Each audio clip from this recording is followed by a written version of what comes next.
So it's good.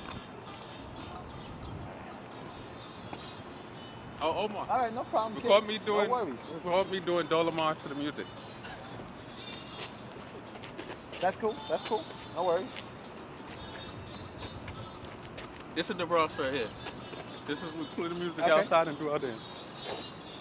All right, we're gonna keep going. My name is Jonathan Syfax, and I am the creator of Street Journal and one of three people that make up Mass Media Studios.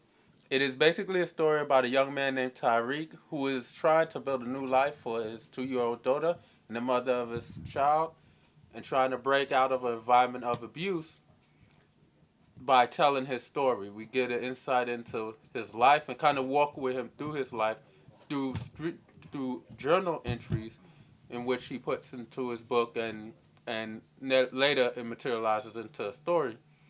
It takes place in the South Bronx, not far from where I grew up. I grew up in Concourse Village West, 158th Street.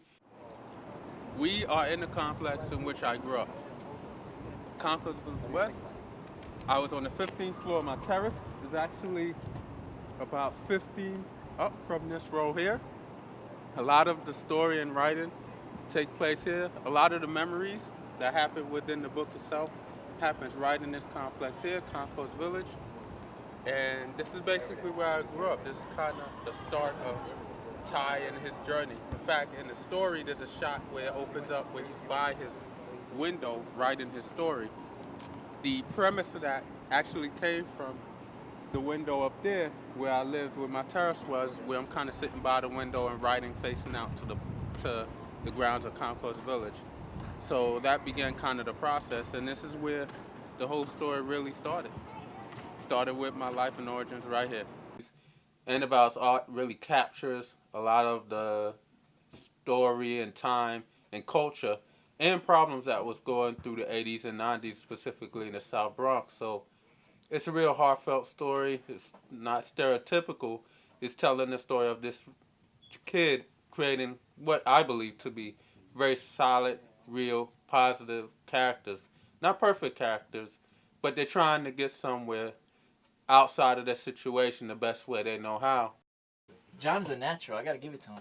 I wish I was. I'm actually praying. I'm forgetting live. You made it look easy, dog. This is like difficult for me here. yeah, you know. My name is Aníbal Arroyo. I am an artist and co-creator and founder of Mass Media Studios. And I'm about to take you on a little journey here as to the behind-the-scenes creative process of our wonderful project, Street Journal. Okay, like I said, I get the script, I kind of go through it, I start seeing images based on what the writer wrote, and maybe I interpret them in my own way because we kind of have this like partnership where I'm allowed to do that. I'm kind of free to just interpret it in my own way, kind of thing. Once I read the script, I come up with my preliminary thumbnails, and then I kind of go into the actual thumbnails of the book itself. I go through the entire book and I lay out what the pages are going to look like, just like a rough idea of what the pages are going to look like in the final. Okay, that's what we have here. Once that's done, I kind of go into the actual page, the physical page, the 10 by 15 size comic book paper, and I just go at it loosely based on what I've done in the thumbnails. A lot of times you'll see the thumbnails don't actually, the finished pages don't actually come out looking like the initial thumbnails.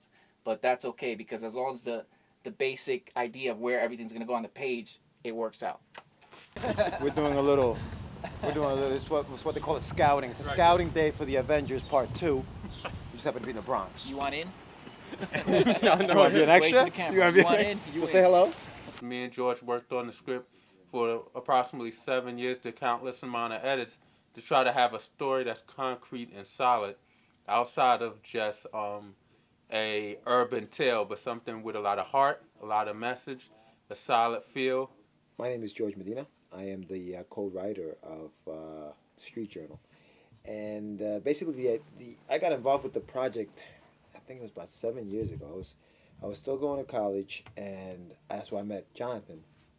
And he approached me about a story that originally was a play. He had written it as a play. And he said, you know, George, I have this story. What do you think? And I read it, and I was like, wow, this is really cool. Maybe we can turn it into a graphic novel or something. So we met Aníbal at a convention in Jersey, which is where he lives. And Jonathan contacted him and said, hey, listen, we have a story. What do you think? His style really just totally just was for that story. So we automatically started working together. And as time went by, you know, the story kind of evolved, and we've been working on it for so long. Now we finally got 3 issues of the story, and we're putting it together in one book. And basically, what we're trying to do is we're trying to get this book printed. Maybe get, you know, a few copies done, you know, to promote them and take them into conventions and things like that. I did a lot of the co-writing with John. Jonathan would come in, he'd have like a scene written out, and I would go in there. We would just go back and forth and just say, all right, that sounds good, this dialogue sounds good, this doesn't sound good. And that's basically how the story kind of came together and how I got involved with the story itself. Me and John, we sat down countless hours just working together on the story, and it's really taught me how to work in a group, because everybody's got a different opinion about a page, about dialogue, about everything, and it's just a matter of, you know, the camaraderie, working together, respect for each other that we have, that we say, okay, you know what? And there's been times when, you know, these two have said, hey, no, I'm going to do it this way, I'm going to do it that way. And I said, John, no, do it this way. And but the fact that we respect each other as creators has gotten us this far. I'm very thankful to be part of this experience. And before meeting these two guys, comics and drawing was just kind of a hobby. That's basically all as far as I saw it going. And it's made me more serious and goal-oriented towards actually making a dream come true. And again, the camaraderie is awesome. I would never want to replace that with anybody else. I don't think it could be duplicated. It's just magical. And once again, I hope everyone out there in internet land lends their support to us and, you know, basically helps us get to the next level and reach that all-important dream. Whatever your passion is, you got to hold on to it. No matter how tough it seems, you have to hold on to it, because a lot of times makes a difference between whether you lay down or stand up. You got to kind of follow it through. And the price may be hard to pay, but it's worth paying because it's you, and nobody can take that away. And a lot of Mas, the beauty of Mas, I think, is not just the creative process, but at the end of the day, whether we're doing a book or not, we're boys, we're family. Mas isn't just us doing something just to make a buck or try to get it out there. It's us building from each other, supporting each other, building a family structure within ourselves, and hopefully being able to open doors with what we do for other individuals that want to create. So at the end of the day, book or no book, Mas is Mas, because Mas is the family that it is, and it's going to stay that way, regardless of what happens at the end of the day.